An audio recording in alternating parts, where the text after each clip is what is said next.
Olá, pessoal, bem-vindos. Eu sou a Clara E eu sou o Léo. e hoje a gente vai falar de uma coisa que parece loucura: como demitir um rei. Pois é, parece impossível, né? Mas aconteceu de verdade, numa revolução que, olha, mudou tudo. Uma revolução gloriosa. Tá, Clara, vamos direto ao ponto. A pergunta aqui é sério isso? Dá pra demitir um rei? Tipo, chegar pra ele e falar, você está demitido? Isso soa como roteiro de filme. Parece mesmo, Léo. Mas acredite, foi exatamente o que rolou na Inglaterra mais de 300 anos atrás. E essa pergunta, bom, ela é o coração de toda a nossa conversa de hoje. Então, para a gente entender como essa demissão foi possível, a gente precisa primeiro entender os dois lados da briga. Eram tipo dois times competindo. De um lado, a monarquia absoluta. Absoluta, isso é tipo, o rei manda em tudo e em todos sem dar satisfação para ninguém? É isso, exatamente. O poder é ilimitado, o rei é a própria lei, basicamente. Nossa, que tenso. E qual era o outro time? O outro era a monarquia parlamentar. A coisa aqui é bem diferente. O rei, bom, ele reina, mas não governa sozinho. Ele precisa obedecer às leis que são feitas por um parlamento. É tipo o que acontece com o rei Charles III hoje em dia, sabe? Ele é uma figura importante, mas não pode simplesmente inventar uma lei do jeito que ele quer. E a Inglaterra do século XVII, nossa, ela estava completamente dividida entre essas duas ideias. E entendi. Então essa treta toda sobre quem mandava mais, o rei ou a lei, não surgiu do dia pra noite, né? Não mesmo. Essa luta para botar um limite no poder dos reis já era bem antiga na Inglaterra.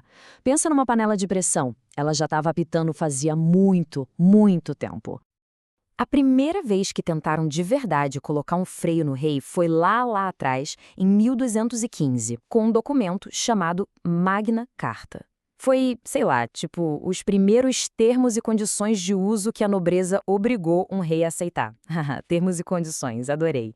E qual era a regra principal desse contrato aí? A cláusula de ouro era essa aqui. O rei não podia simplesmente prender alguém ou confiscar os bens da pessoa por vontade própria. Precisava ter um julgamento justo, baseado na lei. Foi a primeira vez que ficou escrito, preto no branco, que a lei estava acima do rei. Tá, beleza, tinha esse papel antigo que dizia o que o rei não podia fazer. Mas, convenhamos, papel aceita tudo, né? E se o rei mais autoritário simplesmente decidisse rasgar esse contrato e ignorar tudo? O que acontecia? Essa é a pergunta de US$ 1 milhão, Léo, e a resposta foi exatamente isso que aconteceu no século XVII. E a tentativa de resolver isso, bom, digamos que não foi nada pacífica, foi o primeiro round e foi bem sangrento. Aí a panela de pressão explodiu de vez. O rei Carlos I bateu o pé que queria ser um monarca absoluto. E o parlamento disse nananina não. O resultado? Uma guerra civil brutal. E aí, em 1649, aconteceu o impensável, algo que deixou a Europa de cabelo em pé. Eles levaram o próprio rei a julgamento e o executaram por traição. Pera. Executaram? Tipo, cortaram a cabeça do rei? Caramba, isso é radical, para dizer o mínimo, radicalíssimo. Depois disso, eles acabaram com a monarquia e falaram, agora somos uma república. O líder era um cara chamado Oliver Cromwell. Pronto, parecia que o problema do rei mandão estava resolvido para sempre, né? E, pelo seu tom de voz, estou achando que não foi bem assim. Pois é, não foi. A solução na base da força deu errado. Sabe o Oliver Cromwell, o herói da República? Então, ele acabou virando um ditador militar, tão ou mais poderoso que o rei que eles tinham matado. No fim das contas, foi trocar 6 por meia dúzia. Sai um poder absoluto, entra outro. Não, peraí, agora bugou tudo. Deixa eu ver se entendi. Eles lutaram uma guerra, mataram um rei, aguentaram uma ditadura, para no final de tudo chamarem outro rei para governar? Que sentido faz isso? É exatamente essa a ironia, Léo. Parece loucura, mas foi isso. Depois que o Cromwell morreu, o pessoal estava de saco cheio daquela ditadura militar. Então o parlamento pensou, quer saber? Vamos trazer a monarquia de volta. E chamaram o filho do rei que foi executado, o Carlos II, para ser o novo rei. A esperança era que, depois de tudo aquilo, ele tivesse aprendido a lição, né? Beleza. Antes da gente seguir, vamos fazer uma pausa rápida para ver se está todo mundo na mesma página. Léo, dá uma olhada nessas opções. Qual delas descreve melhor o que era a Inglaterra antes da Revolução Gloriosa? Deixa eu ver. A letra A diz que sempre foi uma monarquia absolutista, mas não foi sempre, né? Tinha briga. A C, que o parlamento não era importante. Mentira, era super importante. D, sempre foi uma república. Também não. Sobrou a B. O poder real foi desafiado por coisas como a Magna Carta e a Revolução Puritana. Essa parece ser a resposta. Foi uma briga constante. Vou de B. Mandou bem, exatamente isso. A palavra-chave aqui é desafio. Não era nem 8 nem 80. Era uma queda de braço o tempo todo. De um lado, os reis querendo poder total. Do outro, uma tradição de limites, que vinha desde a Magna Carta e teve seu pico de violência na Revolução Puritana. A Inglaterra vivia nessa corda bamba. Ok, entendi. Então a monarquia voltou. Mas os novos reis aprenderam a lição ou continuaram forçando a barra para serem absolutistas? Adivinha? Continuaram forçando a barra. Principalmente o irmão do Carlos II, o Jaime II. A coisa ficou tão tensa que parecia que ia ter outra guerra civil. Tudo de novo. Ah, não, de novo não. Pois é. Só que dessa vez o parlamento foi mais esperto. Eles arranjaram uma solução muito mais inteligente. Uma solução sem sangue. E é aí que finalmente começa a Revolução Gloriosa. O plano do parlamento foi simplesmente genial. Em vez de pegar em armas, eles pegaram a caneta. Primeiro, eles se uniram contra as atitudes absolutistas do rei Jaime II.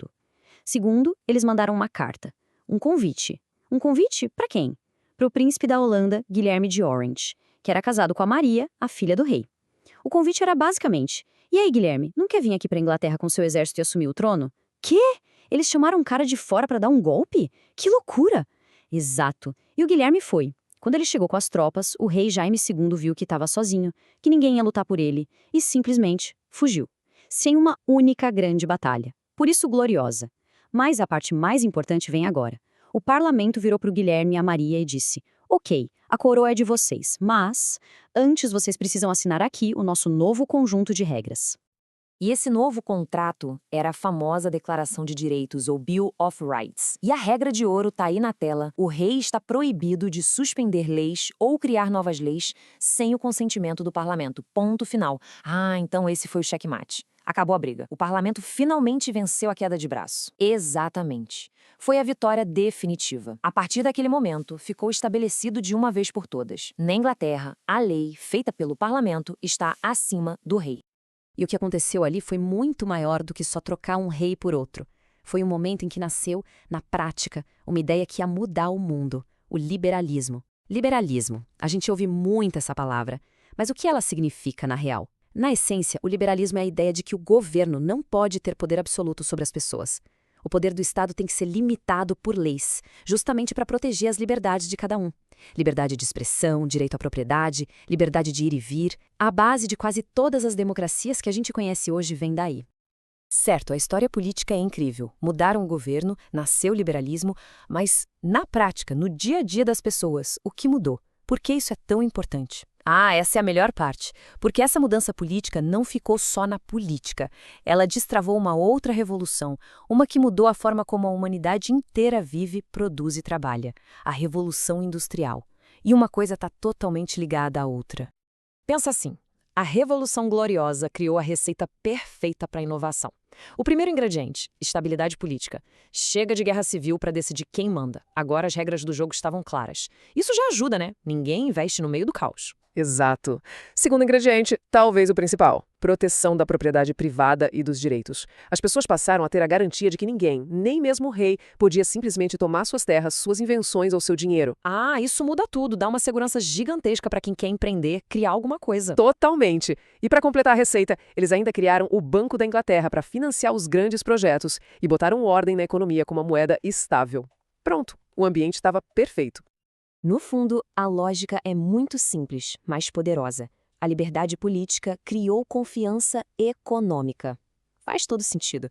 Você só vai arriscar seu dinheiro para construir uma fábrica, por exemplo, se tiver certeza de que o governo não vai chegar no dia seguinte e tomar tudo de você. É isso.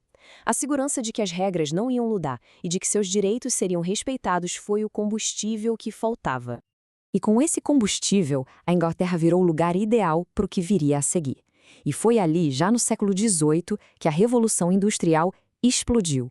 Máquinas a vapor, fábricas, cidades crescendo, uma transformação tão radical que mudou o mundo para sempre e cujos efeitos a gente sente até hoje. Nossa, que conexão impressionante! Então, só para a gente amarrar tudo, a Revolução Gloriosa foi o evento que botou um ponto final na briga entre o rei e o parlamento, certo? Isso. E ao fazer isso, ela firmou a monarquia parlamentar e deu vida aos princípios do liberalismo. E essa nova estabilidade política e segurança jurídica foi o que criou o ambiente perfeito para a Revolução Industrial acontecer logo em seguida. Exatamente. Uma coisa levou à outra. A revolução nas leis abriu caminho para a revolução nas máquinas. E tudo isso nos traz a uma reflexão final, né? A história da Revolução Gloriosa mostra de forma muito clara que as regras do jogo político impactam diretamente a economia, a inovação e a vida de todo mundo. É verdade. E aí fica a pergunta: se mudar as regras do governo lá atrás, há mais de 300 anos, conseguiu destravar uma revolução econômica, que regras hoje em dia talvez a gente precise repensar para destravar o nosso próprio potencial?